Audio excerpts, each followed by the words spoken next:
adoption of the agenda. So moved. Moved and seconded, all those in favor? Carried.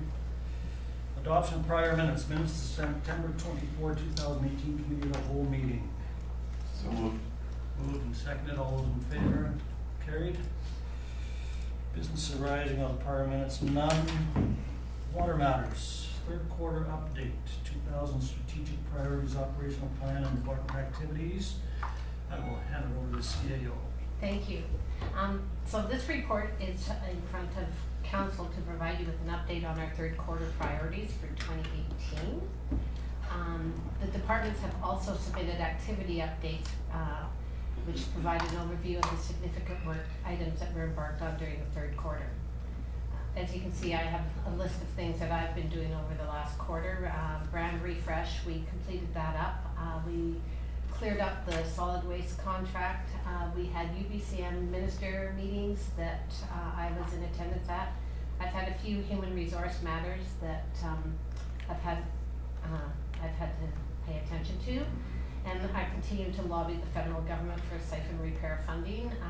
Subdivision applications, development queries, lots of development queries are happening over the last few months, as well as staff code of conduct. I've drafted that up, and it should be coming to council hopefully at the next meeting.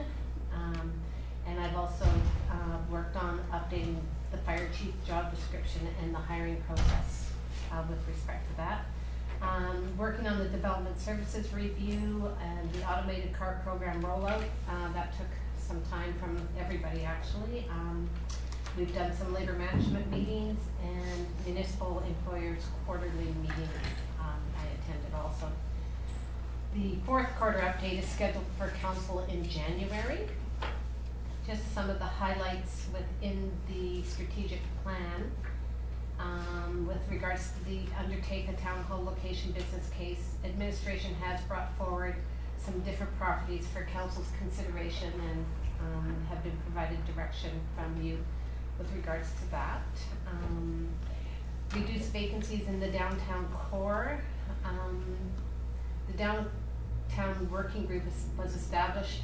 We finished the refreshing of the Oliver brand, and we have a funding application in for the economic development strategy, and we're waiting for a response from the BC Rural Dividend, which we should get, I do believe, before the end of this year, as to whether or not we can go forward with that project.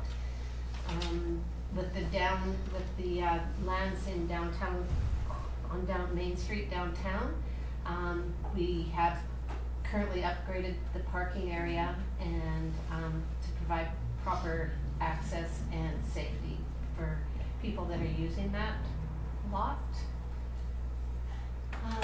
Revitalization of Station Street. The road upgrades have been completed between Fairview Road and Banks Avenue, and everybody knows that because it took a while. It is done. And we did undertake the cleanup and minor improvements to the lot at 6359 Station Street, which is the one north of the hotel. So they've gone in and put in the irrigation in there, and we've been maintaining it, and I do believe there's picnic tables in there also at this point in time. With regards to the housing strategy, I have met with Tracy of the Oliver Affordable Housing Committee, and she has offered any support that we require and any information she's willing to give us with regards to tiny homes. We did discuss wheeled and unwheeled tiny homes. And then the contract planner is currently undertaking research on the tiny home zoning and carriage house requirements and reviewing all of that at this point in time. I know I've been asked about the needs assessment with regards to what the town is needing, and when I talked to the planner, his work plan is such that he doesn't have time to do that, so that's something that we may have to go out and put into the budget for the coming year to have it done by a contractor.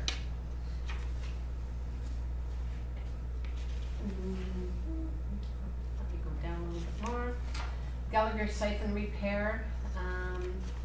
We're still waiting to hear from the federal government, but staff Staff and True have worked on and are working on securing right-of-ways, environmental assessments, archaeological assessments, and completing the overall design to a closer dollar amount, so that when we're going forward, we're prepared to just go forward.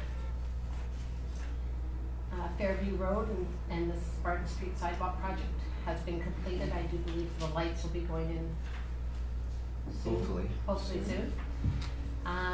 Streetlight LED upgrades, that's gonna be brought forward for the 2019 budget because there is nothing in the 2017 or 2018 budget for that.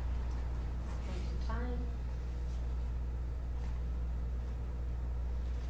And I'm just going down.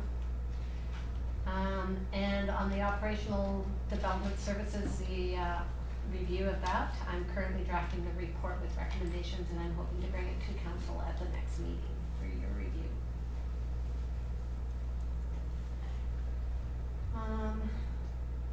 And the building regulations bylaw, that's something that is in the forefront, and I believe that Diane's gonna be, after the election is completed and everybody's sitting at the table, she'll put a little bit more time towards making sure our building bylaw is up to date for the new requirements that are coming forward here.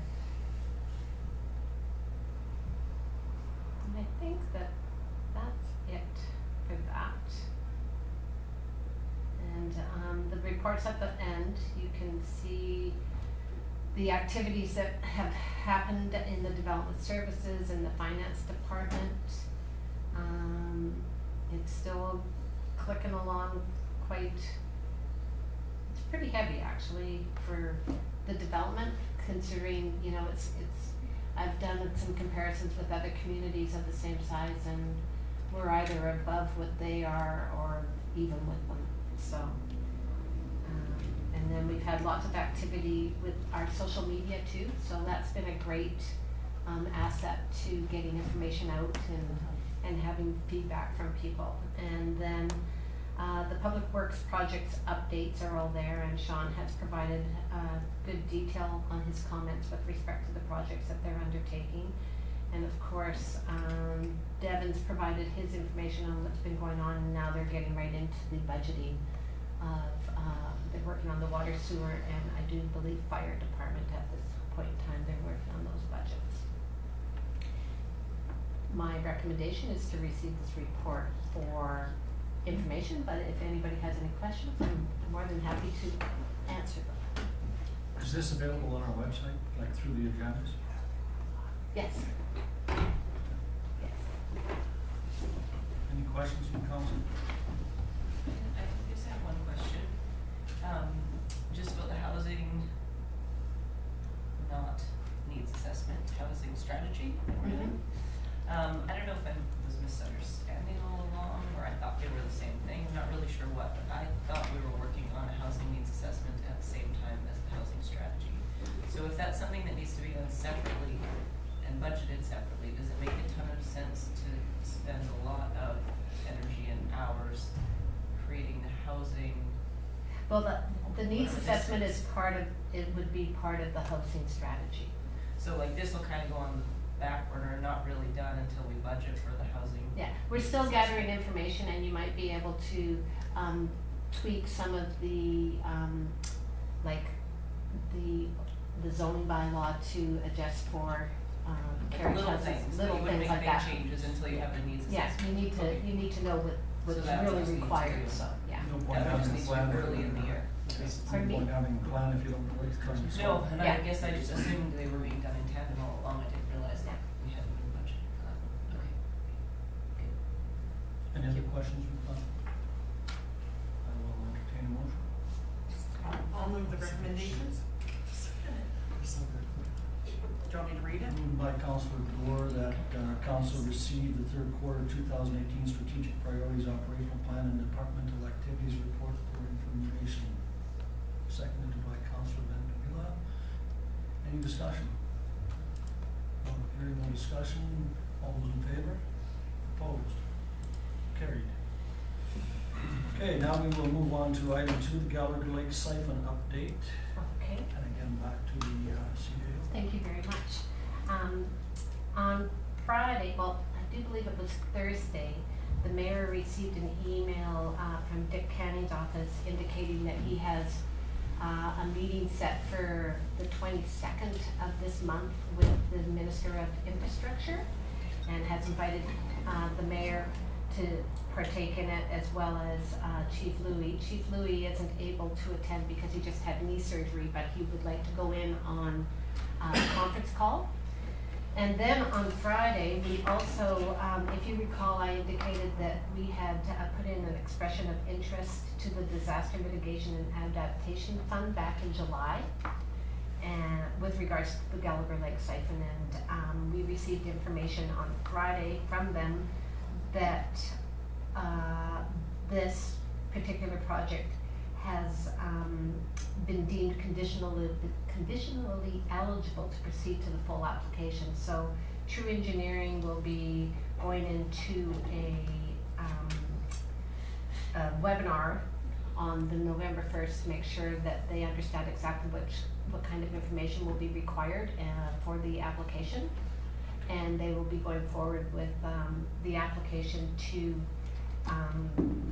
have funding received up to 40% of the costs on the Gallagher Lake siphon through this particular fund. When I did talk to Mr. Underwood on Friday, he wanted to express his thoughts on this, and said that a lot of this coming forward is not from the expression of interest that he submitted on behalf of us, but on the work that council has been doing with the province, and trying to find a mechanism for them to find some funding for this. So it's the fact that council has constantly been going to the ministers and talking to them, and at the UBCM we did talk to them about this particular fund that we had put the expression of interest in. And when I got back from UBCM, I do believe Wes Shoemaker, he contacted me the Monday that I was back, wanting all the information with regards to this application. So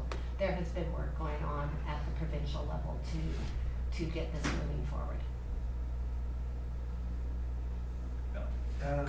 If we do end up going to Ottawa, I would suggest trying to, if at all possible, to make sure that agriculture is there at the same time, because we've been trying to get them meet with both ministers at the same time. He is currently working on getting both ministers. Yeah, that would be really good. 'Cause I think agriculture, from what I'm hearing in the background, is that they're really willing to give us some money, Yeah. but they can't do it. Yeah, and So maybe if he's in the room Yeah. at the same time, the two ministers can figure out how the heck they and can this fund this that. particular fund is through the infrastructure. This particular fund that Yeah. this disaster mitigation and adaptation fund is through the Ministry of Infrastructure. Councilor Miller? The question was just answered. I wanted to know whether it was federal or provincial. This is federal. Yeah. Yeah, and I do believe the mayor is going down on the 22nd to be at that meeting. I really think, anyway, I think pull all the Yeah. strings to see if agriculture is in the room. Yeah. Because I've talked to some people behind the scenes, and agriculture's, they wanna do it, Yeah. but there's no mechanism in the agriculture budget, so they gotta run it through. So if he's in the room and they can figure it out, then maybe we can get our money. Yeah. So, I could, Yeah, Mayor Van. so Dick Canning's stood up in the House, and he was offered meetings by both the infrastructure minister and the agriculture minister. So the email I got on, was it Friday? Thursday, I think. Thursday, I think, said that the one meeting was confirmed with infrastructure, and his office was trying to get a confirmation to try to get the agriculture minister the same day. So That's if they're in the same room. we're gonna keep squeezing it and try to get them together. And Clarence said that he would fly it if he absolutely had to, but he just had knee surgery, and he wasn't looking forward to the flight there and the flight back, so. Any further comments or questions from council? It's exciting. Keep our fingers crossed. Yeah, it's a good. There's an election coming, they wanna do it. So, again, the other thing too is that We wanna take- Not our election, their election. This disaster relief, Kathy's putting together a package very succinctly, putting that slide across, saying what they're looking for, a mechanism, here it is. We can, possible avenues. Okay, moving down the agenda to business J1, traffic calming study overview. The Director of Operations report is attached. And I believe we have Mr. Underwood and Mr. Witzel in the crowd, and they will be going through this, answering questions, solving problems. Okay, thank you, Chair and Council and Your Honor. Yeah, this was part of our strategic plan, so this is for information only, really, or to have some discussions about traffic calming. We've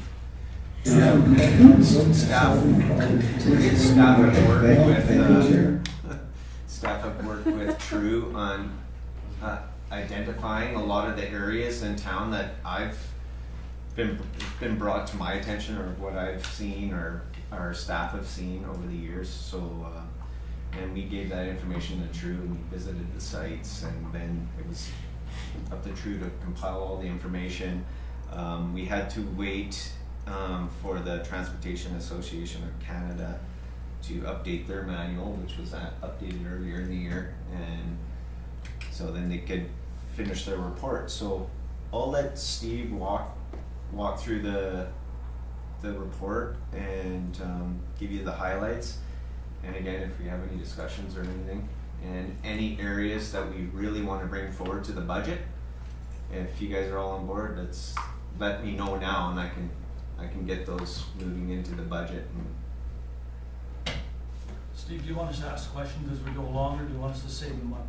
I think it might help just to ask them as we go along. I think when we get to the end, we may want to backtrack to a certain area. We might want to talk about further if there's a particular area that interests you.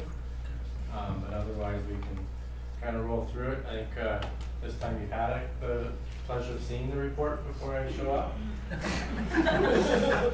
And I would invite council to just Less jump in than rather than waiting for the chair. You can, I guess I should have a remote for that thing. And the light. Is there a remote? Oh, Should be. Is there a No, we- Oh, Devin has Too a bad. the pressure. I got it. So much pressure. I should also introduce Natalie. She's an engineer in our office. She spent most of the time authoring this Pointer report, on so it she too. deserves more of the credit than I do for the preparation. It's got a pointer on it. Okay, so this is the pointer. Yeah. There's like cats in the. Nice that it works from far away. Battery dying out? Just watch my eyes. It's not just like it. AAA? AAA? That's when you're working on. Oh, that was hard. I'll just move it. Here, can I Just- see it's it? good. Can I see it, please? I'll just move it. Okay, introduction. So as Sean already mentioned, the town staff identified, you can go right to introduction, identified locations in Oliver that could benefit from traffic calming based on their historical observations and input that they received from the public, usually in the form of complaints. We visited each site and kind of to get a feeling for it, and we visited with staff and talked about what potential improvements we could do, and then kind of came up with costs to implement some of those improvements, and I guess making sure that they fit with the town's overall vision for traffic and for the road network. It was? How many people does? I read the report. Yeah. It's So, working. It's There we go. working now.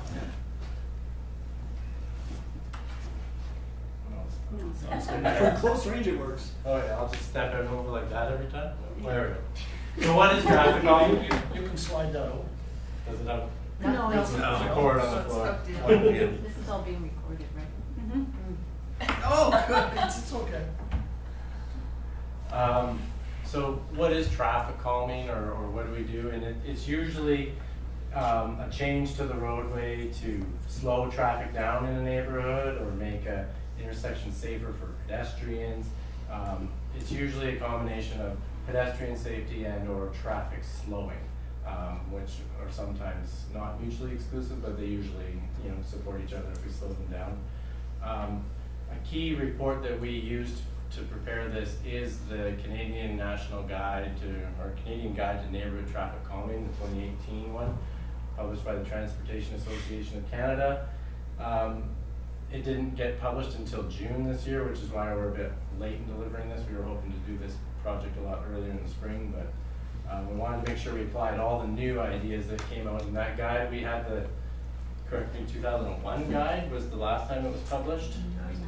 98. So the ideas in 98 from the Transportation Association of Canada, you know, they, not a lot of them have changed, but there is some new ones, and so we want to make sure that we're catching all of them. You can move ahead. So in the report, there's a listing of basically all the common traffic calming measures, and we were nice enough to give you a photo of each one. So skimming through the first 17 pages, you'll see a good example of each measure. So I won't, you know, spend lots of time explaining them, but if there is any one you want to discuss, we can stop. But there's vertical traffic calming measures, which are speed bumps, elevated crosswalks, of which we now have one in Oliver on Station Street. Speed bumps. I didn't see speed bumps in the report. Other Speed than humps. Recommendations Yeah. for speed humps. Yeah, you find it very rare that speed humps would be recommended as a measure to be applied. They're devastating to snowplows, and they're, you know, they're not very comfortable to hit it in places where you're not necessarily calming traffic all the time, right? In school zones, when you are allowed to do 50 at certain times of year, when you have speed bumps throughout them, you're always having to hit them, even in the middle of the night and stuff like that. So I don't think once we recommended speed bumps, but if there wasn't a place we would want them looked at further, we can definitely add that and have a closer look. Next would be, you can move to the next one, horizontal things, which would be like we did on Main Street a couple of years ago, where we added the narrowings for the pedestrian crosswalks. That's a calming measure. Anytime where you're putting, you know, curbs to make things feel narrower, that slows people down. Other horizontal measures, you won't see a lot of this in places like Oliver, but you definitely see it in Vancouver, where you literally don't let traffic go one way into an intersection. You block off entire ones. You make them only for bikes. And then adding on-street parking. Again, generally in Oliver we have that, but some places, if you add it, it really makes the lanes tight to the point where even sometimes only one-way traffic can go. You end up with this alternating, which definitely calms the traffic. There's other things other than horizontal and vertical, and there's things to do with signs, message boards, speed reading signs. We've had one in Oliver last year. We had one on loan from the Ministry of Transportation. We were moving it around. That seemed quite effective compared to just permanently mounting it in one slot. Textured pavement, striping, anything, even line paint can make a lane feel narrower and have a calming effect. Go to the next one. So for this study, we grouped the area, or the play areas that staff came up with, into different groupings, I guess. School zones, park zones, entrances to town. They seem to be the three major themes that staff came up with. And there was maybe one or two other spots that we looked at that didn't fall into those categories, but generally I think we lumped those into parks because they were park nearby or park adjacent. With the school zones, we looked at all the streets around Oliver Elementary and secondary. So we looked at Spartan, School Avenue, Fairview, Park Drive, Lakeside Drive at the back of the elementary school there at Tuckahoe Elementary. So at School Avenue, there's, you can see there's 3 intersections, there's Haven, Spartan, and Gala. We kind of looked at what could be done to all of them. Recently, Haven had been upgraded with some bump outs to make the crosswalk better. One thing we keyed in on here is this entrance right here to the school. It's extremely wide, and pedestrians coming from the new, or the Spartan sidewalk have a long way to cross there to get into the school. So one of our recommendations was to actually extend the sidewalk in that area to make that area safer for pedestrians that are already on that side of the road coming into the school area.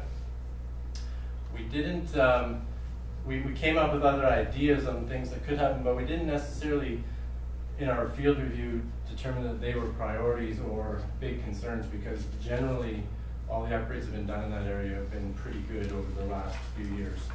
I'd love to hear comments back.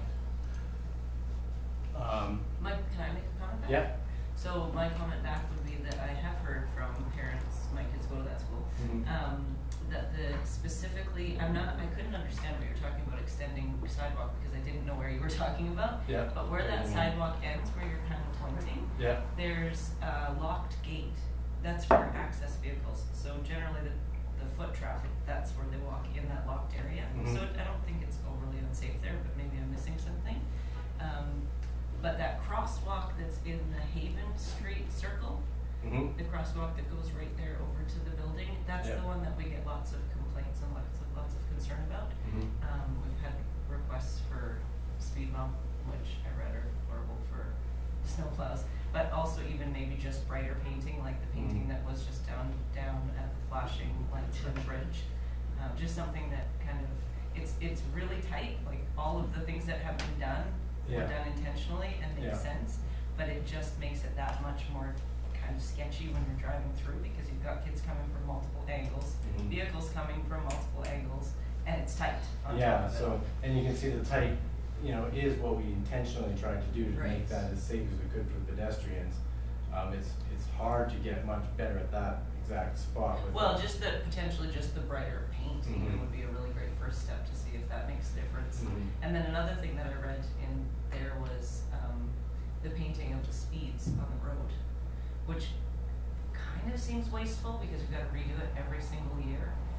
But on the other hand, it might have a huge impact, even just in the high traffic zone streets, right? Part of our reason too for wanting to extend the sidewalk was to continue that narrow feeling, to make it seem even tighter and to slow traffic down even more. We're trying to get everyone down to 30 and keep them there at that exact spot. But yes, there are lots of low-cost ways of paint and signage to try and bring more attention to a crosswalk. Just keep people going slow the whole time, because they never really know what they're coming up on, basically. Is it normal to paint speed limits on the pavement in an area where there's variable speed limits? Because the speed limit is only 30 when school's in session, then it's 50 the rest of the time and on weekends. You're correct. Depending on it's not normal to depending paint on where speed the limit. playground zone is and where it's not. Yeah, it's not normal to paint the speed limit on the ground really anywhere. There's a few examples that I've seen where it's an atypical speed limit, but it's, you're right, all the time. It's not just a school zone, because this is 50 during the, after 5 p.m.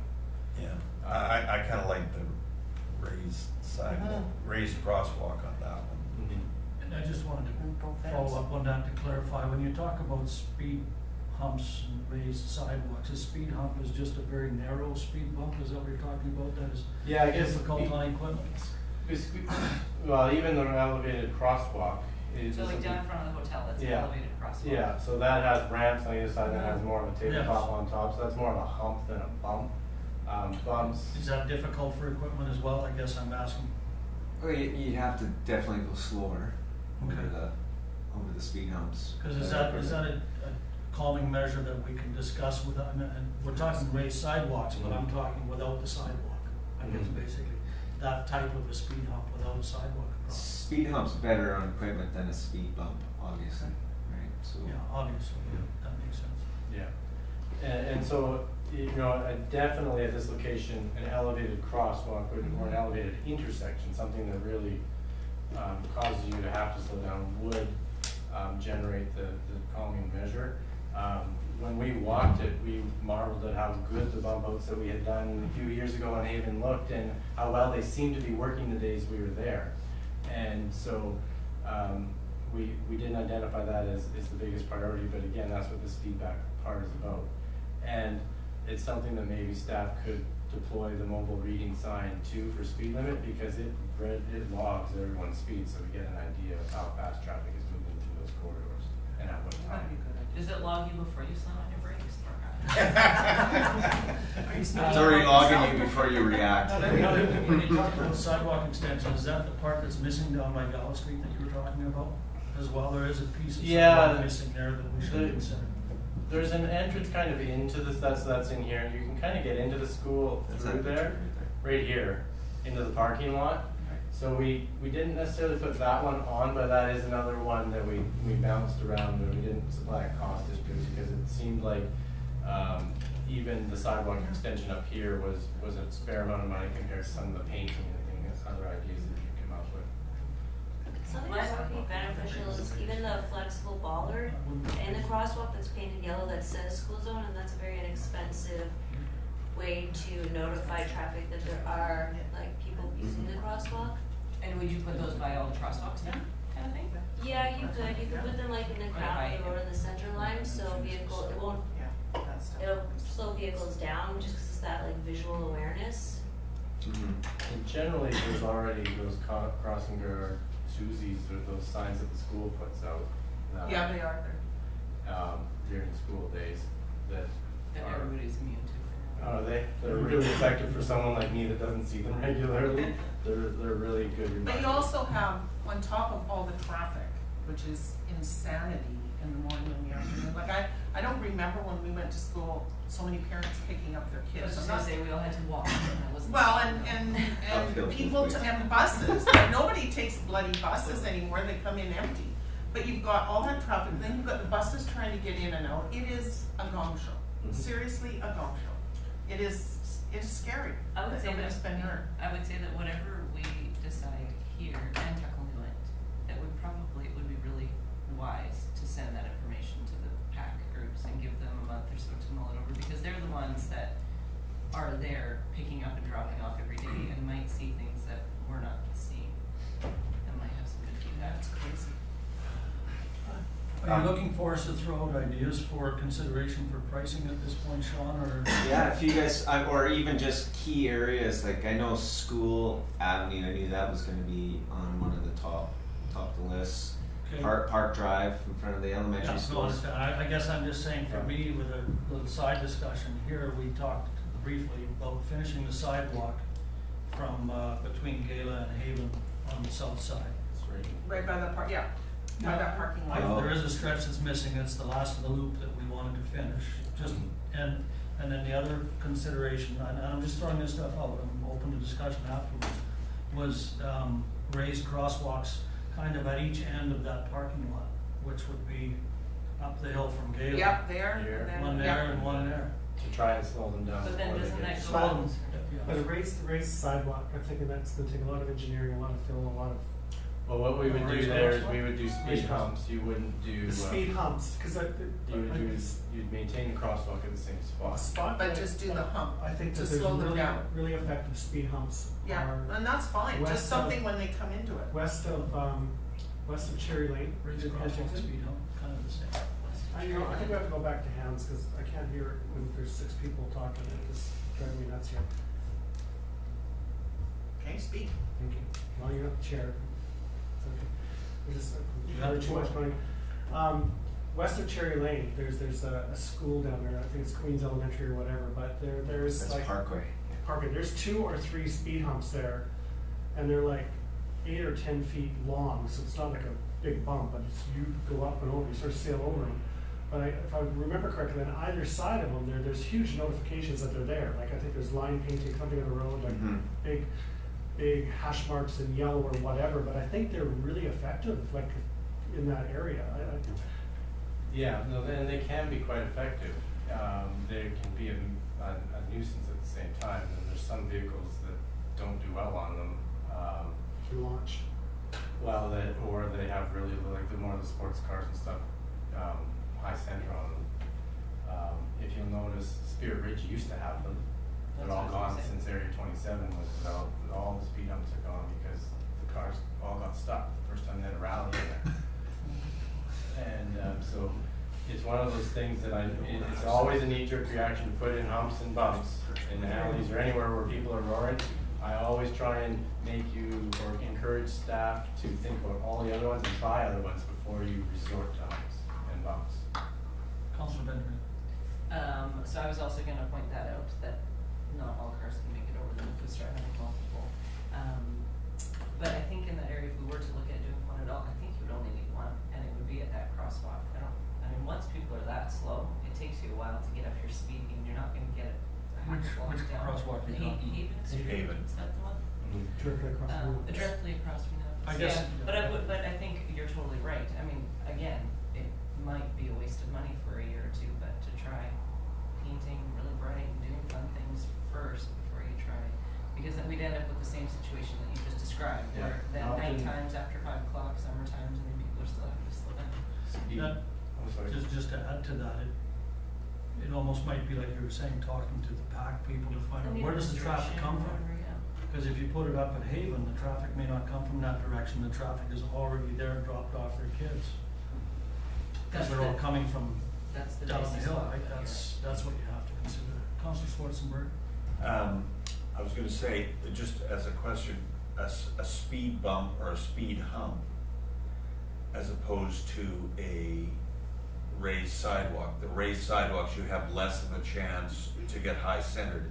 Raised Because you're crosswalk. getting basically all the way up onto it before you go down again.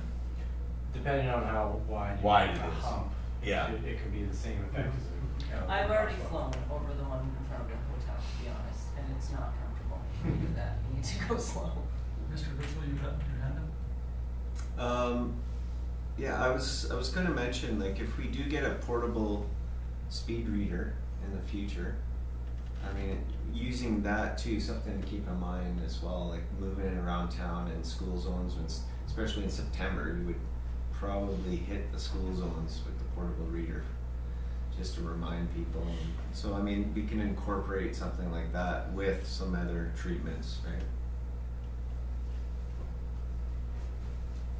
I think we got some notes for ideas there. Spartan Street at Rockcliffe was another one identified. We in the conclusion didn't recommend anything here because we recently just extended the sidewalk, narrowed the road at that crosswalk, repainted the crosswalk, so we closed the parking lane to make that crosswalk just 8 feet shorter. And I'd love to see the effect that has on everyone's perceived safety before we do further enhancements to that one. It's a really short stretch that's missing a crosswalk, right? What's that? Where you guys are talking about? One of the shops? Oh, I wasn't thinking of that. This is, No, we were talking right in front of the school.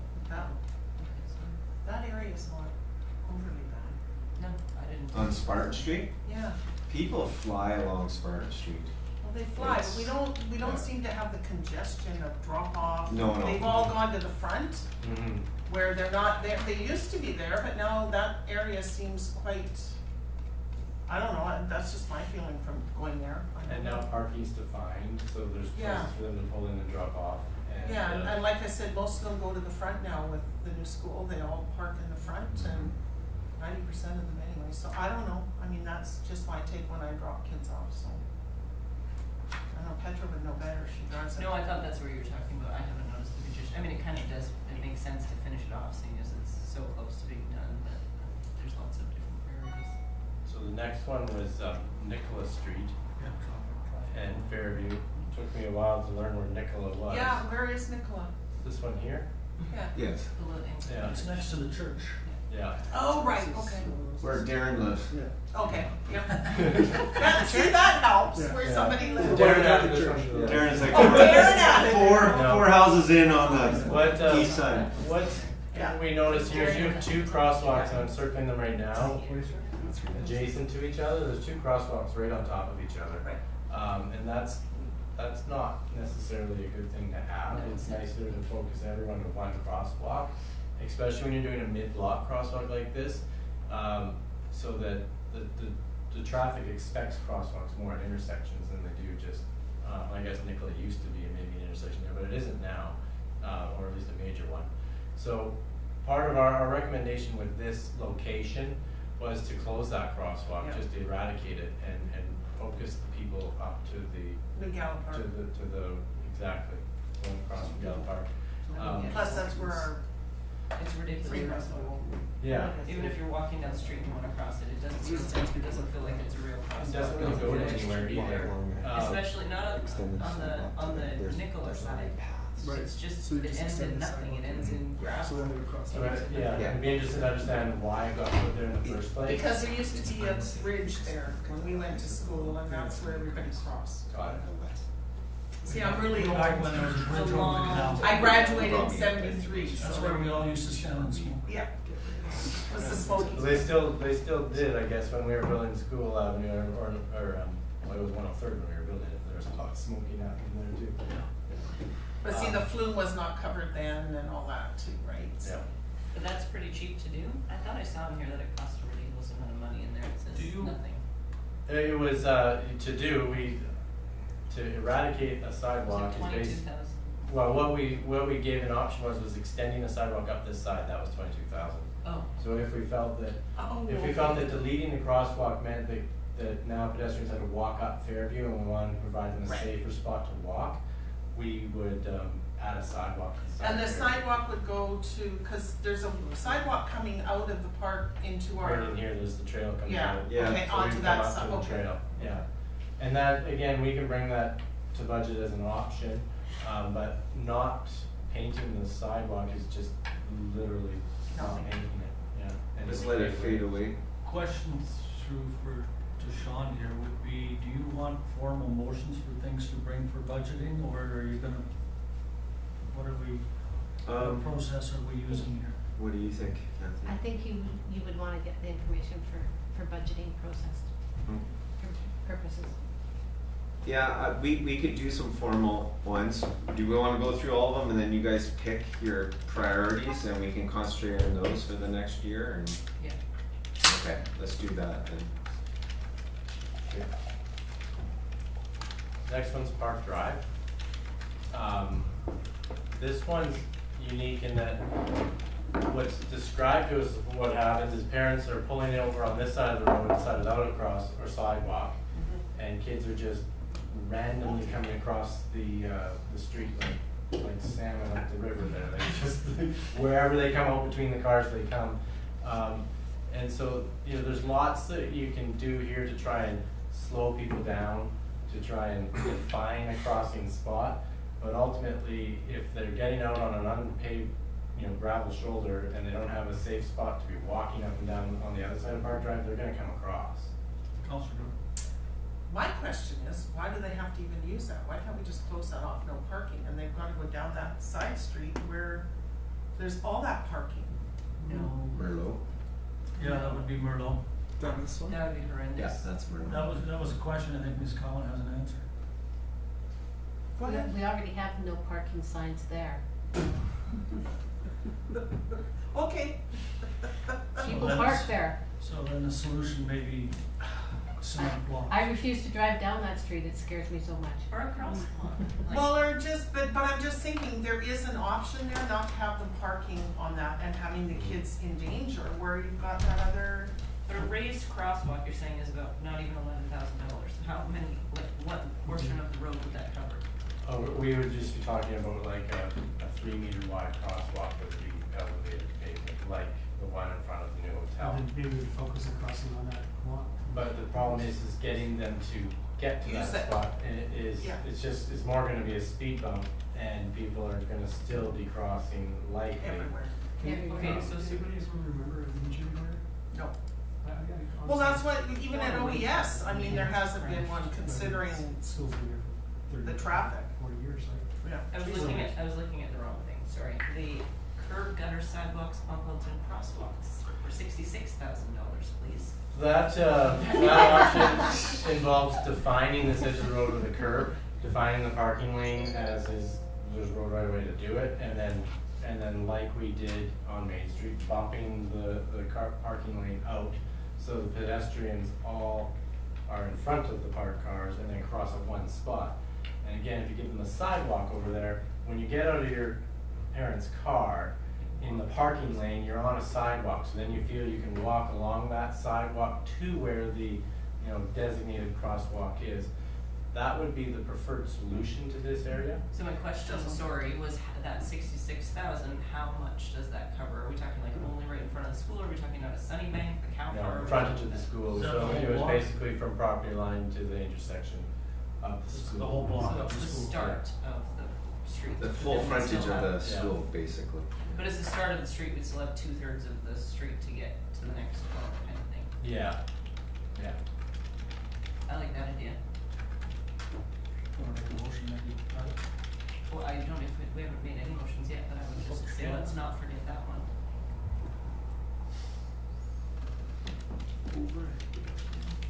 That's just the commission ruling. But I do think, I go back to my earlier comment that I do think we should, whatever we decide for around schools, send it to the administration, tax, and give them a couple weeks. Yeah, and give them an to see if they opportunity think to it's a supply good some idea. feedback for sure. I think that's great. Lakeside Drive at Lakeview Place, so, it's on the back of the school, coming down. Right at Dean Malmer's house. Oh, yeah. Right here, Yeah. Small town. Right where Adam Sabian used to live. there you go. Okay, okay. Right where number 3 turn on it. There's a, Wallenberg's. there's a crosswalk currently painted there, so I Really? guess, Yeah. students from this neighborhood would be coming down that street and crossing the schoolyard there, I guess, to come across the school. Visibility of the crosswalk was great. It was well designed. It wasn't necessarily one that we identified that could be improved a lot with some sort of calming measures, unless there was some data that showed we really needed to slow down the Lakeside Drive traffic. So we didn't make any recommendation on that one for something to do at this time.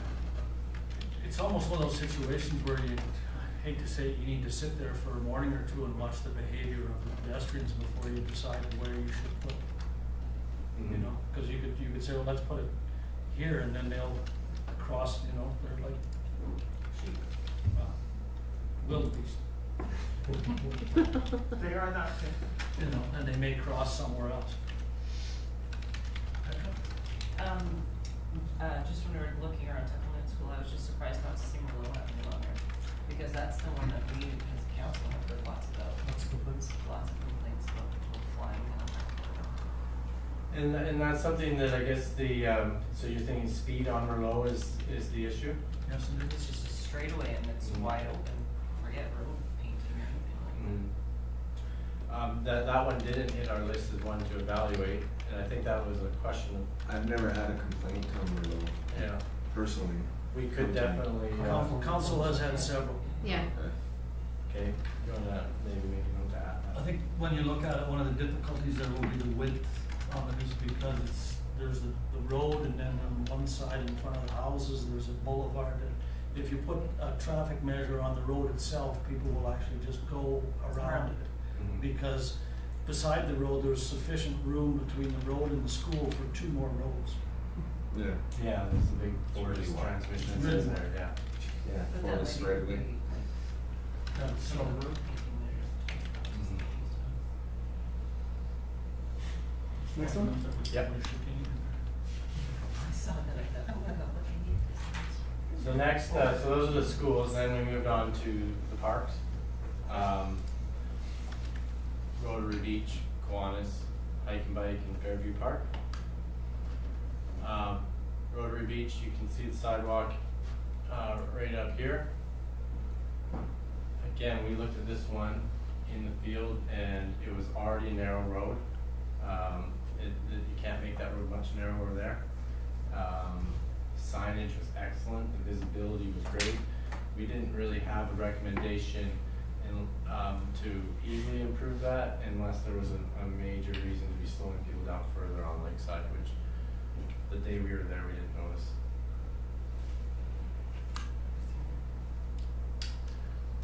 Kiwanis Parks and Recreation. So this crosswalk, when you come across the bridge, where am I? You go through the little park here, and then it pops out near the entrance to the parking lot for the arena. And there's just a crosswalk mid-block. It wasn't even 100 meters from the intersection. It didn't make sense that you needed it there. And I remember when that was put in, it was put in because that's where people were walking. Because they wouldn't walk that extra. They weren't gonna go down to the four ways, they weren't gonna go to the intersection, they were cutting that corner, and so it was just deemed that we better paint a crosswalk there, because that's where they're going. That's the wilderness. yeah, and so, you know, the question was, is what can we do to improve the safety of this one?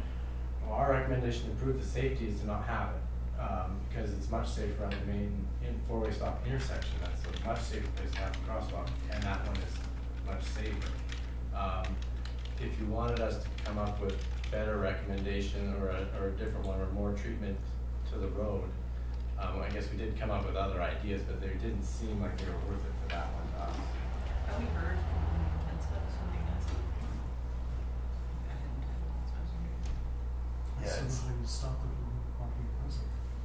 Well, I mean, we could just leave it if nobody else has heard it. I haven't heard any issues. Yeah, I guess the question would be, is anyone perceiving that as a safety issue with the number of people crossing there, and are they affecting traffic? Yeah, well, I, for myself, I would support a raised crosswalk there for a couple of reasons. It's a faster corner, people come out of that four-way stop and they are going around the corner faster. And just about everybody forgets that it's playground zone.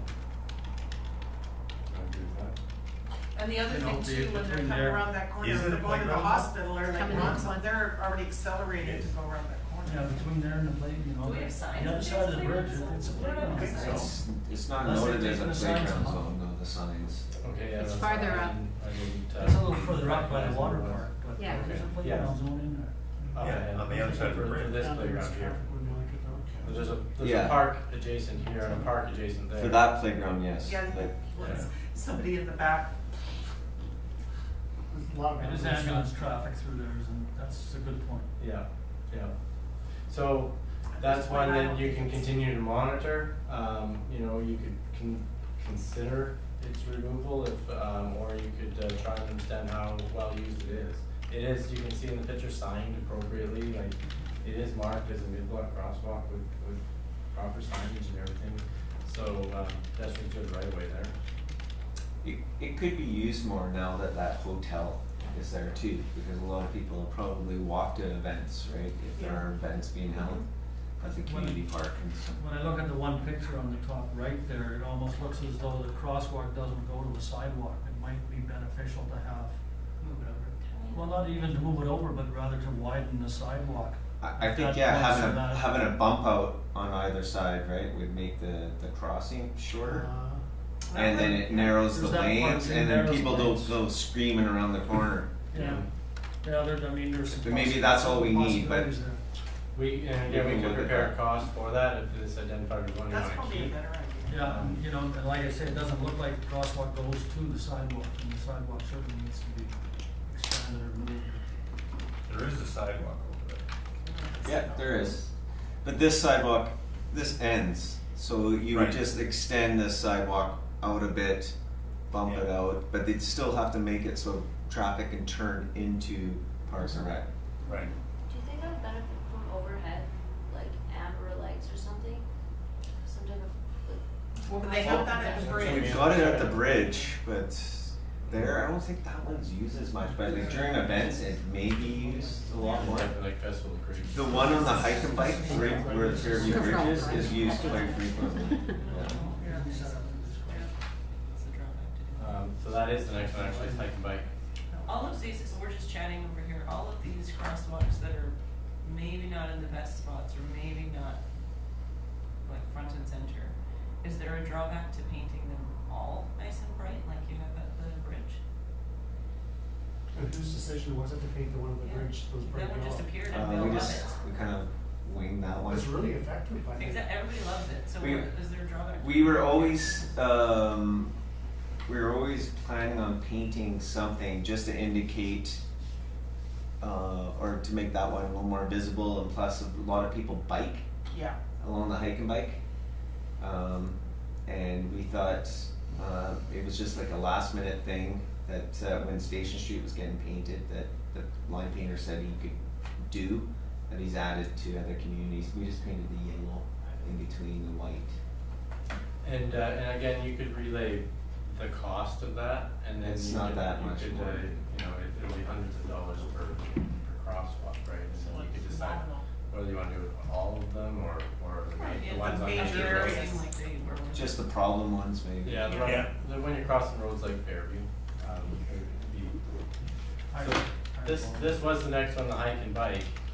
That you were just saying was further enhanced with some yellow paint. Yeah. Hold on a second. Before we go past that conversation where we said just paint some of the more problem areas. My only thought with that is if we just do a few of them, then people who are driving are gonna be looking for that and they'll miss the ones that Oh, I aren't see, yeah. painted that way. That's my thought on it, is that people are gonna get used to seeing that yellow on a crosswalk. Yeah. and then they'll think that the other ones are crosswalks. No, the just, only one. just they'll just sort of like go by, but that's just my thought. I think if you have too many of them painted, Then that it would be gets- true. But Okay. if you had less than a half a dozen spread out through town, I don't know if that'd be the case or not, like, who knows, Okay, right? yeah. It could be, you could be right though. Yeah, Are we good on this one? Yeah, Yeah. I can, oh no, we're No. back on that one. Hike and bike. take 'em by, This one, already has the overhead flashing amber. This one's highly effective, the flashing, it worked really well. We didn't recommend, any additional improvements to this. We don't wanna be putting, we didn't think we wanted to put speed humps on Fairview. Or elevating, something like that. It's too much of a major thoroughfare, but visibility's great. And They're on the poles too, the lights, right? The Yeah. flashing lights are on the poles as well as above. Yeah, you can Yeah. see it. Yeah, there's one here. Well, it's just the other day, somebody went right through it and almost hit a biker, cause either they didn't see the light or they weren't paying attention, I don't know, yeah, see? Texting. Probably text. Scary. God, the poor biker, Yeah. Fairview Park. So this, I guess, goes along with the school ones, and it goes along with the Nicola Avenue closing one. So this is, I guess, what you guys are calling the rainbow. that's hard, yeah. Yeah. So that one's already fun to cross because it's. Again, we looked at this one and we thought this was a well-placed one, and this is the right one to focus on, being your main one. And so if you were gonna do any enhancements on the Fairview corridor in this area, this would be the one to enhance, and unenhance Nicola, i.e. erase. But at the time when we were there, we didn't necessarily see that it needed, a lot more. It was benefiting from the four-way stop at Spartan. Traffic was already kind of slowed down there, and so it was already kind of calmed in that area when we were there, and I would assume that four-way stop was continuing to provide that calming effect. Seems to me. It seems to be working. Yeah. I've almost witnessed a couple people rolling through it, but. Yeah, someone Well, like, the first little while, I think. Yeah. Well, even It's just still not that long happening. ago. It happened the other day. Yeah, I was not that parked- long I was ago. sitting there, a 5-ton truck went right through. Yeah. It's And still happening. it's If we have, people- if we still have them, we should almost put up the, you know how we had the warning signs initially? They still, I think Are we they haven't still there? taken them now. Okay. Unless we have Well, they more lost line them. painting warning ahead of time. Possibly. They've lost their impact, that's for sure. you know, I had an initial one where I stopped on Spartan, and I didn't understand why the guy from the other way stopped. Yeah, just a point on the park areas like Rotary Beach, Kiwanis, and hike and bike and around the community center. As Councilor Bentamila said, with talking about the packed chairs, I got an email from Carol Sheridan, and she'd like to be part of discussions for any traffic calming things around those areas where her staff work.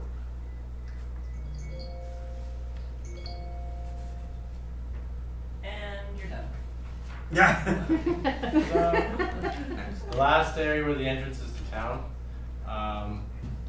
we have the two on the highway, Sawmill and Tuckaloo Drive. And Fairview, the first one. Fairview is a difficult one in that it's basically a long straight freeway. Adding a chicane to it is a little bit difficult in that we don't have the right of way necessarily to do an effective one, but we did price one out, which would be to wiggle Fairview even harder, but it's an expensive thing because you're repaving Fairview. What we thought was the four-way stop is really effective at Spartan, and that possibly in conjunction of the new development that's coming off of Princess Place, that we could consider a second four-way stop to really. You still have a large stretch in between where people were picking up Yeah, on speed. that's- I live up in that area and it's the Fairview Freeway.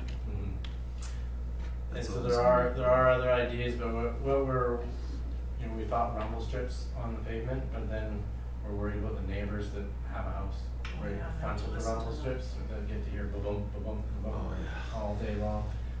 So it's one of those things that we could evaluate something like the rumble strips to see how much of effect they have on a homeowner, but we may find that we're paving them over a few years later. Councilor Benton. We've talked about a four-way stop, a four-way stop in between where you just mentioned and the one that we just did. And I can never, dividend something or other, Panorama. Coming out of Panorama, crosses the road to another road. So you could see Panorama. Is that right- from here? Yeah, right Yeah. there. Yeah, right there. And that, I still think that if we're having speed issues, that is such a great spot, because it really cuts you, I mean, you know, it's like halfway down. So it cuts Yep. you if you're going too fast, you don't have time to get too fast before the next one. But then in addition to that, I still also think that sidewalks would make a big difference there, because people would be walking, realizing that they're in a neighborhood as opposed to on a big wide open road. Yeah, and you can see that when we paint these roads, this one, unlike Tuckaloo Drive, has a single yellow line, but it's a wide open road. We can experiment with moving the white lines closer to the middle to make the lanes feel bigger and making the biking lanes larger, or make the lanes feel smaller, to slow people down. But it's not gonna change how straight the road is and flat. Yeah, I really think that there you need two four-way stops, one at Princess Place and one at Panorama. I think you'll find, again, based on my experience living up there, is that the four-way stop at the school works quite well. The other ones will just be for the one, because there's so little cross traffic, they'll just be blown through constantly. They might be rolled through, but you still have to slow down. I'm not even talking rolled through, there will be people going through at full speed. Guaranteed, unless someone's there to enforce it. Well, and that's People that's a use- risk of doing things like a four-way stop for the sake of stopping, yeah, in that, traffic will just become. They're kind of not meant to be used for traffic calm, And, aren't they? and I know you don't like them, but I've mentioned to council before that I was on a holiday in Chile, and every town, at the entrance of town, they had a 4-foot speed hump. Mhm. Every town, every entrance to town had a 4-foot speed hump with the speed limit sign right beside it to slow people down. And I know you don't recommend it, but to me, on a long straight stretch like that, It'll one of definitely those work. halfway along will definitely work. And residents want it. The road's wide enough there, I think. I know, there's some residential streets in Surrey where they put in, they're not roundabouts, but they put in extra large planters in the middle of the street so that people actually physically have to slow down and just go jog around it a little bit. That's another thing. That's Like a maybe workable in solution. front of Panorama, or, like if we had those big things and they're Yep. big enough chunks of concrete that Yep. you're not That's gonna wanna large run into enough them. Those are island, Yeah, it's like, it's actually called the traffic circle, you have roundabouts. and But then- not a real But engineered it's just, circle. it's literally a circle that goes into the middle of the road, and then you put yields at the entrances to that. We can price one of those out. That's again. a good idea. Even if we tried one just to see how it would work, because it wouldn't take that much infrastructure, but if it didn't work, we could pull it out in a year. Yeah, It's yeah, expensive we could paint it sidewalks. at first to make sure it was okay, and then you could do it with some more elevated mediums There's and two of them. elevated work. There's two of them, you have to slow down.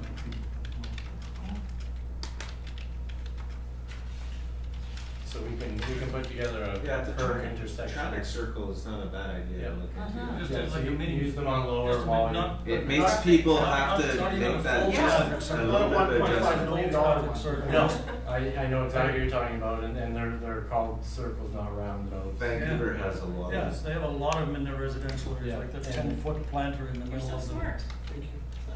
God, you better keep him. My one good thought for the day, I'm done. Thank you very much, William Joe. Highway 97 from the north.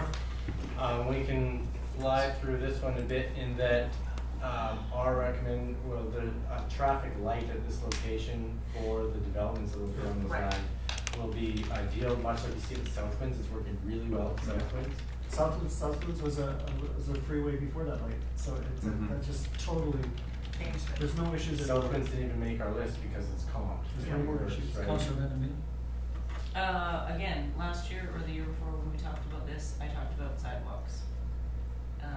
And so even if that's a super far-fetched dream, as well as it might be on Fairview, it Mhm. would be nice if it's not a ton of extra work to know how much that would cost. Well, if we put that development in, that would be, The development would bring pedestrian traffic in on the, in through the park. right. But we've talked, like the residents of Tumbleweed have asked for sidewalks before. There's a, So that's it. We did price that. There's a rock bluff right here that really makes the sidewalk tough, and we did prepare a cost for this either last year or the year before, It was a couple of years ago. and it was a lot of money. Did we see it? Cause I don't remember Yeah. seeing it. Yeah, we brought it forward. Terry, I brought Terry, it forward. Terry was. It was during budget deliberations, I believe. I brought forward the costs. And RUS was not. I'd have to dig that out again. It'd be nice just to see if Yeah, we're maybe having we these can update that conversations cost to and say, bring- oh yeah, right, that's why we're not talking about that. Yeah, right? because It I was think several years ago. going by memory, it involved blasting, and it had a large dollar per. Yeah, I never remember having that. It's something to do with the drainage, yeah, having adequate drainage off the highway there too, to keep that, right? Next. Tuckanut Drive. Looking at this photo of Tuckanut Drive, it actually has a passing lane painted on it. Oh, that's. It's hard to calm traffic when you give them the Encouraging them to feeling pass. they're on a highway. Yes. So one of our major recommendations here to start with is to paint it different. Paint it like a residential road. Right. And so we can paint the white lines, paint a solid yellow center line, none of this passing lane stuff that occurs, like, so once you get to the town boundary, even we can talk to the ministry about maybe starting a little bit ahead. It should look more like a residential road, not an old highway that's been repainted like it was a highway ever since, right? And I think that's a really good spot for radar speed signs too. Maybe not 6 of them, but a couple of them anyway. We had an election question that came to some of us about Tuckaloo Drive. Yeah. And, Yes, no. and I believe, I've been saying this for months now, it's such a mess, like, it's really getting beat up badly. And maybe it's time for us to lobby the province to try to repave it and put in some bike lanes and make it more of a, Yeah, and if so, Tuckanut Drive, down in this corner is in the OIB's Yeah. area, so it's under ministry jurisdiction, then it crosses back on, and then it straddles the line, so we are responsible for half of it at that point. And I think what we need to do is take this idea of repainting it and go and meet with the ministry and come up with, a plan for the whole corridor, and some pothole filling and stuff needs to be done, and we need to establish some of this jurisdiction, because it seems to us that the ministry just kind of has forgotten that they own some of that and they're not maintaining it. So we need to maybe talk to them about that and coordinate the repainting, because we can't have a passing lane appear just because we leave the town of Oliver and then have a passing lane disappear again because we're back in the town boundary. Sawmill Road from the south. This is already a very narrow road. It's a freeway. And,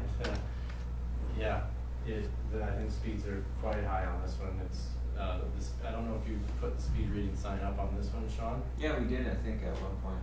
Okay, I don't think I saw the data from that one, but I know from just being out there I that thought it's, Jeff moved it there, I Yeah. think that was one of the locations. This would, one idea for here would be to actually install bollards, like the flexible bollards right on the center line here to make it feel even skinnier, because it's already skinny, but if you could cross the center line without causing damage to your vehicle as you come into town, it at least would maybe cause you to slow right down, and it would be a place where we could experiment with the bollards that are literally attached to the pavement that a car could go over there, they would just bend, but you wouldn't necessarily want to do that to your car. What about the people that have to turn into The driveways? Yeah. At driveways and intersections, you would create You would gaps. space I it just know if that it was in front of a driveway. But you could put them up, some jurisdictions put them up this far apart, other jurisdictions put them 10 meters apart, right? So you could you could buy some and install some and experiment with different spacings to try and create that slower traffic effect. Are those something that are raised on major roads, or are they only just on side smaller roads? I'm just thinking of the entrance that we just talked about, the entrance to town. In the meantime, until there's a stoplight out there, we still have to figure out how to slow things down. That's On a Highway highway. 97. Oh, That's on Highway Highway 97 97, they as would, well. yeah, they We would. don't necessarily have jurisdiction on Highway 97. No, I know we don't have, that's why I'm asking, is it something that's ever done on major roads? or is it I've just- seen it on urban collectors and like large arterial roads, but I've never seen it on a numbered highway. In the winter with snowplows? Again, the snowplow has to avoid them, so they become, they slow the snowplow down. If he would just pick them right off, he would destroy them if he got them with a blade. So don't put the new guy down there. But they should be tall enough, we don't get this there? much But it's snow. not all of us, Marco does half of it. They'll just work on it. But also the road, sorry, just back to that one for a second, the road doesn't really look all that brightly painted even with proper lines. It's not wide enough for like fog lines, white lines on the side. It's that skinny. It's a really narrow road. It's on our future plan to pave that though, To the town boundary. yeah, to the Yeah. town boundary. That narrow cross section though is going to be Could forever widen it south out. of town. So if we do whatever we do, we could probably do it still while it's narrow south of town even, and try and slow them down as they get to our boundary. Would that be a place then that you would put the road paint, like the speed limit on? Just kind of a reminder, you're in town boundaries now, it's 50 kilometers, whatever it is. You can, if you felt like repainting that every year, that's, you do have the sign already that says, 50 unless otherwise posted at all your entrances, like you do legitimately already have a sign at each entrance that says this is the speed limit in Oliver, in our town boundaries, so, you don't necessarily need to do it there, but yeah, you could. That might also be a spot for rumble strips further in because it is a industrial park. So Yeah, you're talking and if about you could noise find from a, neighbors. a more isolated stretch where you don't have some neighbors, we could strategically place some rumble strips to experiment with those. To, again, combine with the message, the speed reading sign to see the effect of this. Councilor Miller. Rumble strips wouldn't be a good idea. A lot of fellas use that to haul in their fruit to the packing house to avoid the highway. So that wouldn't be a very good idea if you're running soft Shape vibrate. route. No rumble strips, no speed bumps, no nothing.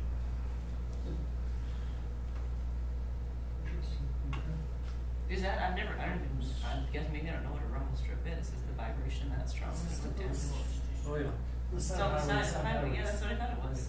You can have them in the laneways too, and it just, Like across. It wakes you up. it wakes you up when you hit them, you You know. I you didn't know. realize that it created that much of a vibration, They I do thought that. it was just a noise. If you're speeding, it does, if you're not. If you're not speeding, it shouldn't be that bad. They have them on the road. This, I got ahead and I actually read this list that you have up there now. I thought it was actually a pretty good list except for items 6 and 7. Fairview rumble strips. And the removal of the crosswalk. That Kiwanis, yeah. Kiwanis. Other than that, it's a pretty darn good list of priorities. Yeah, I think the number one priority is something we didn't touch on at all through our conversation was purchasing a new roaming radar speed sign. We're really finding that the permanent mounted ones lose their effectiveness quite quickly, so not putting all your eggs in one spot, instead establishing a system where you can use it. And I know we've been borrowing the ministries, but it's probably time that we belly up Yeah. Yeah. and purchase more. Oh, we would, staff would be able to just move it periodically to different locations. Oh, I said. If we get a lot of complaints on one area, you could move it into that area for a couple of weeks. Well, and the nice part is we can get our own and continue to use the ministries. Yep. Possibly, yeah. Well, why not? Oh, you use the ministries as well? Yeah. You know, and we rank them by what our priority would be, but you guys are in the community every day, so ultimately when these ideas come to the budgeting table, you'll I'm puzzled why our line repainting is so expensive though, when you compare it to our annual repainting, we repaint the whole town for $25,000 a year. And yet I see on here, Tuttonwood line repainting, $10,000 for one line. You know, it's eradicating 3 lines, or actually 4 lines in some places, because there's a double solid or a dash and a solid. So it's eradicating 4 lines end to end, including the area through the OIB, so we maybe look at getting some cost sharing from there, and then painting 3 new lines the whole way. And we base that just on some contract numbers we have. We don't necessarily benefit from the huge economies of scale you get when you do all your lines. So a lot of these estimates, Public Works can probably implement a lot of them as far as their operations as opposed to being capital projects. We might be able to have some of them happen without major budget. Mm-hmm. Yeah, I'm just, like I said, to turn a dash line into a solid line seems pretty straightforward. Yeah, and if we go out there and eradicate them now, or right in front of the line painting contract, and then he repaints them slightly different, you don't notice that extra cost for sure. Eradication's never nice though on the pavement. Well, and I'm thinking, Seen why would we that. not just paint those Seen that. dashes into a solid line and put a second solid line beside? We're gonna go with a single solid line, but yeah, that may work. Either way, you just go right That- over the Yeah, dashes. I mean, we discussed that too. Yeah, the other strategy, we tried it on Spartan, was to paint over the other line black, as opposed to grinding it off the surface. We'll leave Which that to they Sean did to figure out a at cheaper way. on Main Street. Yeah. So a lot of these recommendations are meant to be implemented by Public Works, like some of the ideas are, they can go out and do them themselves. Short of maybe the curb and gutter on Park Drive, that would probably be something that would go to a contractor. I did the quick math, the grand total without those 2 items is about $132,000. Jump change, let's do it. It's our 9% interest. That's next year. I think it's great. I don't know if we need to have a motion or what we need to have, but I just do think we should share the information. You know, I mean, On, or, it's coming. Thank you. So we've got these ones in here. Do you want us to add in the circles Yeah, Yes, on please. Fairview so, and yeah. get rid of the Fairview Road rumble strips? yeah. Yeah, put Yeah, let's some- replace that with the 10-foot circles, 10-foot planters, whatever you want to call it. What do you call them when there's like it's like a pedestrian, like a safe spot in the middle, and then they go Median. halfway across, and then they go, That's a refuge island. okay. is there a crosswalk at that place on Fairview? No. So that would be a great thing then to make Refuge Island a crosswalk. Well, so no, with the circles that we're talking about, you're slowing traffic down by putting an obstruction right in the middle of the road, so they have to slow Forcing them down out. to go around it. And you do them in place of 4-way stops, so that the vehicles all approaching are all slowing down and yielding to each other. But you're not necessarily you're not creating a refuge island in the middle of that to then have a crosswalk that meets halfway. That's a full-on roundabout where you split the traffic, so you're only crossing one lane at a time in front of it, and leaving the roundabout, you have Delta Island or refuge island in between. Cause actually, in the report, there is a roundabout drawing in the back Yeah. that shows you a So full-on these small roundabout. circles we're talking about, would you have yield signs on all 4 corners, or not stop signs, but You'd have yield to signs? redo some painting around them too. Yep, as you approach them, yeah, and there would be a sign that says it's approaching. And then for the Kiwanis, instead of removal of the Kiwanis crosswalk, you want to have the bump outs there? Well, we looked I at was some- looking more, for myself, it was more about making sure that the sidewalk matches the end of the crosswalk. You know, and if that means a couple of yards of cement to make the sidewalk wider, you know, come back with options. We can come back with cost for bump outs there as well. See I what's, think that may be a see what reasonable works. one. The one other place, that we talked about last year, and it's not on here, it's not a main street or anything, but it is a nuisance for those in that neighborhood, is, Mountain View Drive, I think it is. The old subdivision meets the new subdivision, Mhm. we've talked about it before, Yes, yeah. right? Where the new, does everybody know what I'm talking about? Yeah, it's a goat path that turns into a really nice So road. like the old, yes, it's just a tiny little, you know, road, you're off onto everybody's driveways, and then it gets super wide in behind Arborcrest, Yeah. right there. And if there's anything that we could do there. that's on a different day. Yeah. I was also gonna mention that we were talking about getting this out to the PAC, or if Carol Sheridan wants to be involved and stuff. We wanted to include this into an open house that we wanna have at the park. We kinda have two things going, and then people can come and look or give us ideas on the proposed park, and they can take a look at some of the ideas that we have for traffic calming or making pedestrian. Got some feedback, great idea. So Great that's, idea. that's gonna be in November at some point. I Okay. just, Yeah, no, I'll it's have a to great gear idea. up for that. Perfect. Yeah. That we know we can help people. Yeah, great idea. Any further discussion of this item? I think Can we should wrap up here. flip over? Yep.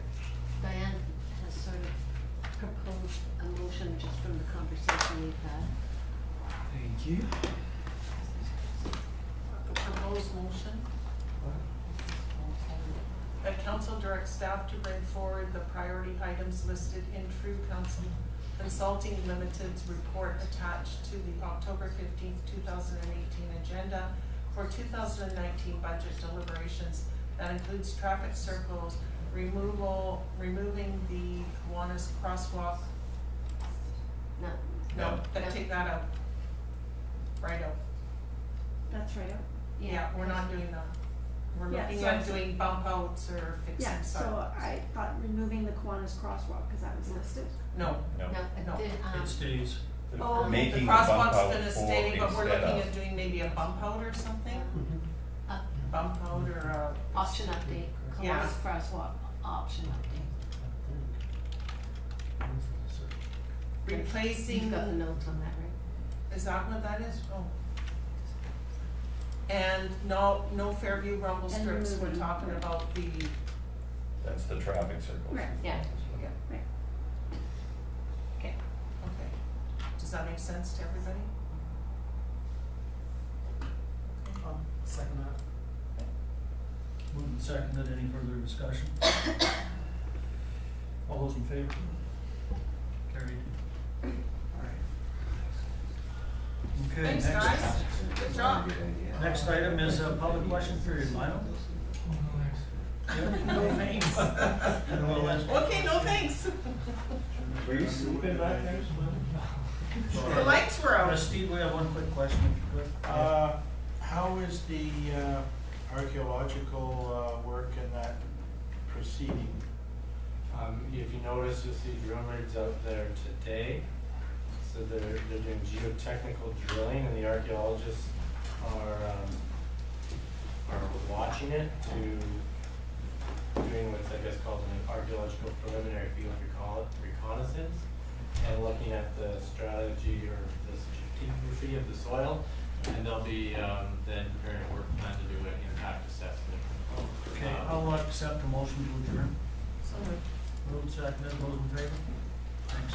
You can ask that outside the meeting, it's not on the agenda. Yeah, we'll take off, maybe not. Well, let's grab them.